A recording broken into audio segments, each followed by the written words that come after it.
9 May Kajalgaon चिरां कभिड-19 नि सानसेयावनो गोबां अनजिमानि पजिटिभ केसखौ बासुगाव पुलिस थानानि सिङाव थानाय बासुगाव वार्ड नम्बर 4 गग्लाफारा ओनसोलखौ डिस्ट्रिक्ट रेजिस्ट्रारनि डिपुटि कमिशनार आरो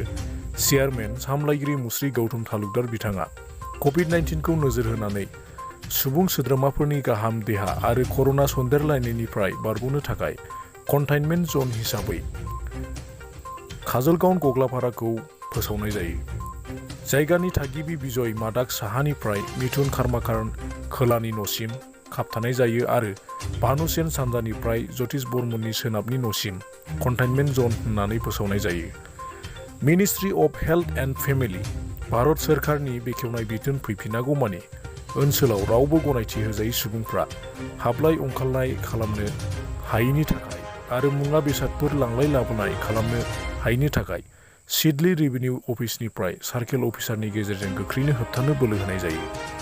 बिथांनि दारैनो बिथोन होनाय जायोदि ओनसोलनि थागिबिफ्रा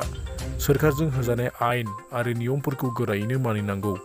आरो सरासनस्रा गोजान थानाय, मास्क गाननाय, आखाइ सुनाय, सेनिटाइजार फुननाय बायदि बायदि नियमफोरखौ गोरायैनो मानिनांगौ आरो फालिनो नांगौ होननानै बिथोन होनाय जायो। आरो बे बिथोनखौ आसाम कभिड-19 आयेन 2020 मे 8, 2021 फुंनि 10 बाजिनिफ्राय नांनानै गासै 14 सान फालिनाय जाथों होननानै फोरमायनाय जायो।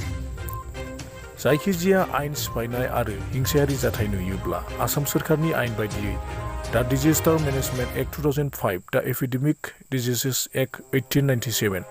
आरो गुबुन गुबुन गोरोबनाय आयेनजों गोख्रों राहा आरो साजा होनाय जागोन होननानै रोखायै फोरमायो।